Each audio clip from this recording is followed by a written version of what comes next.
Merrill Memo with Matthew Dickerson from Dubbo Regional Council.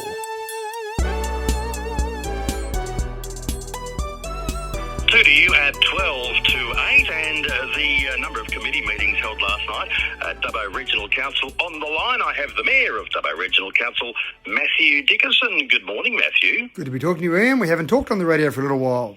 No, they call me radio spack filler. I fill holes in the roster when they ask me nicely. Oh, that's good. I'm glad to see you filling in then. Oh, very good. Thank you very much for that, mate. And now, the Culture and Community Committee last night, they had submissions of expression of interest, a report relating to that last night. What happened about the Dream Festival? So let me just remind people that these were committee meetings last night, so these aren't resolutions of council. These will be recommendations to the council meeting that occurs in 2 weeks' time. So the committee recommendation in relation to Dream was that the Dream Festival be placed in abeyance, and the $40,000 that was allocated for the event would be then shared equally between the Spark Support Grant Fund, that'll be $20,000 there, and the Event Assistance Program. We did receive 2 expressions of interest. Well, one was an expression of interest about Dream. The other one was really a supporting expression of interest to support another organisation for Dream. So one that could potentially run it, but in discussions with staff, it was a pretty tight time frame to run it. There were some issues around the way that might be run. So in the end, councillors discussed it and decided that placing it in abeyance, which doesn't mean it won't go ahead at some stage in the future. And keep in mind, the Dream name, the Dream logo are also accessible. If someone would want to approach council and say that we want to run a festival using that name, using the logo that we've got there, then that would be certainly something we'd be open to discuss. But at this stage, there would be no Dream Festival in 2024.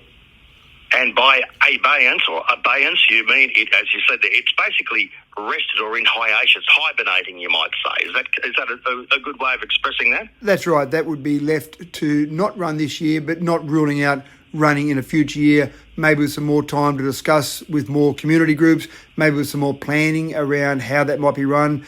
The general view from community groups that I spoke with certainly is that it's a big job to run that, and without council being the lead person or lead organisation running that, it would make it difficult for an organisation to run. So in essence, we don't think it's the right thing for council to run. So leave it, pause it for a year, then have another look at it for next year. If my memory serves me correctly, too, council inherited this or something, didn't they? Or were handed this. Council didn't start this off back in the beginning, did they? Certainly it was community-led, and there was a group, and they did a great job. They had a number of people involved, volunteers on committees, and they ran it for a number of years. And it really got to the stage where it got too big. The committee believed it was actually too big for the committee, a volunteer committee, to keep running it. So they did actually hand it over to council. The last council said, yes, we'll take it on and run it. And so that happened for 1 year. There was a couple of delays there with COVID where it didn't run, but essentially it was run for 1 year. And then looking at it in terms of our staff, is that what our staff should be doing? Is that the best thing for our staff to be doing in running a festival? Or should we have our staff helping lots of different events run? And that was where we got to for a position from council. Also, too, the Infrastructure Planning and Environment Committee had a report to it regarding the Dubbo Firming Power Station. What's happening there? Well, I think our staff have done a really good job on this one in particular.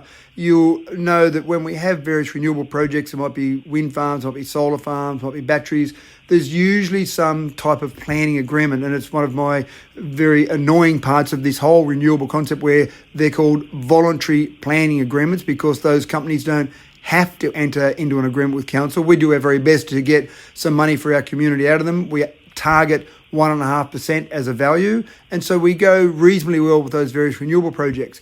There's a firming power station that's proposed for some industrial land that's in Dubbo, and that'll be basically producing hydrogen when there's excess power on the grid, so using renewable power to produce hydrogen, and then as a firming power station, basically using that hydrogen, doing a mixture of hydrogen with some other gases there to be able to produce power on demand. So it's a bit of a mixture of, some type of bridging way to get us to the point where we'll be all renewables, and this will be a way of bridging. So a good project for the environment, a good project for Dubbo in general. Now, our staff did start the process of negotiation with some sort of a planning agreement, which again, that particular organisation didn't have to do. Our staff did quite a good job and got to the point where the organisation was comfortable with a $950,000, so almost $1 million, towards a public art strategy. So that was taken to council last night, to the committees. There was an amendment made with that, and the amendment was to keep that public art within a 15-kilometre radius of where the Firming Power Station is. So essentially that would be around the Dubbo area and not going as far as the Wellington area. So that's the current recommendation from our committees, and that'll go to council in 2 weeks' time for final ratification. Now, the Culture and Community Committee had before it a report from the Manager Recreation and Open Spaces regarding concepts for an indoor Dubbo aquatic centre.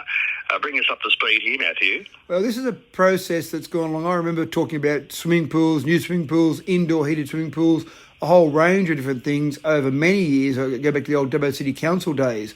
And there's been some various reports brought forward. There's been various plans, concept plans, a whole range of things that have been discussed. So Councillor Shibli Chowdhury asked at a previous meeting for these concept plans to be brought forward to see what we've got there, what different plans we've got, and what the sort of costing might be. Now, this was really about looking at those previous plans. No new plans. We didn't want to spend money on any new plans because we've got a number of plans that have been there before, going back around 2017. I think these plans started for some of these latest ones.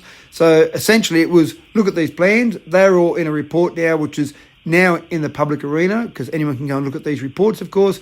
And the various plans range from in the low $20 million to up almost $70 million. Now, let me just remind the public here that we don't have the money, we don't have the funding for any of these plans, but it was really just to put all these plans in one place to see what's been there before, and then for councillors to discuss this going forward. Is this something we want to do? Is this something we see a way forward? Do we need to look at some new plans? I hesitate to say that, Ian, because I'm concerned about the cost that's already been put into these various plans. Is there any funding available for plans along these lines? Do we need to have some shovel-ready plans ready to go? How much do we want to spend on these? A whole range of questions there. But again, people have often talked about some sort of indoor aquatic centre, indoor heated pool, etc. Maybe something that's an aquatic centre with more things to play. We've got a slide there at the moment. We want to have more facilities there. This was really to bring it all out in the open and just have some discussions around that. But there's no plans at this stage to go ahead with any of these plans. I've just got to reiterate that, Ian. Now, time's starting to get to us. So what I want to do, I want to clear something up, Matthew. There are rumours about you again, this time in relation to the federal seat of Parkes. Now, look, only between you and me, all right? What do you have to say about that? Right, well, look, don't repeat this, please, Ian, but I do want to go back and say that it was quite interesting before the 2023 state government election, so last year, I had maybe these same people spreading the rumours, I'm not sure, but there were people who had way too much time on their hands and too little to talk about and were spreading rumours that the only reason I stood for council back in 2021 was because I wanted to boost my profile for the 2023 state government election. Now, obviously that was proven to be incorrect. I will say for the record, Ian, the only reason, well, the driver, the main motivator for me to stand for local government in 2021 was because I was pretty disappointed with the way the last council had been running our city. And it got to the point, as you know, where we were put under a performance improvement order by the state government. That's one step away from being put under administration. And for me personally, I didn't think that would be a great thing for our community to be under administration. And I thought with my previous experience as mayor and as a councillor at Dubbo City Council, I maybe could help us navigate a way forward out of what had been a pretty sad time with council. So that's my motivator. That was my driver. That was my reason for standing in 2021. And that hasn't changed. I'm still a huge advocate of Dubbo. I love Dubbo. Fifth generation local. I'm obviously very passionate about the community. That's my motivator. So federal seat, I don't even know when the election is. And so, some people that have got too much time on their hands, maybe find something else to talk about. All right, so very quickly, we've only got about 20 seconds or so. Two quick questions, two quick answers. You're ruling out running for federal parliament, and what about next year, or what about later this year in the Dubbo Regional Council elections? Two answers there. What do you say? That's the number one thing to think about. And September 14 is the next local government election. I've got to make a decision about what I'm doing there. That's something that's more on the horizon. But at the moment, and I'm not worried about either of those. I'm worried about how can I make Dubbo Regional Council the best council in this state, the best council in the nation. We've got 537 councils. Let's make Dubbo Regional Council the best. That's my motivator at the moment, Ian. Good on you, Matthew. Mayor of Dubbo Regional Council, Matthew Dickinson. Thank you very much for your time this morning, and we'll catch up next week. Always my pleasure, Ian. Thank you.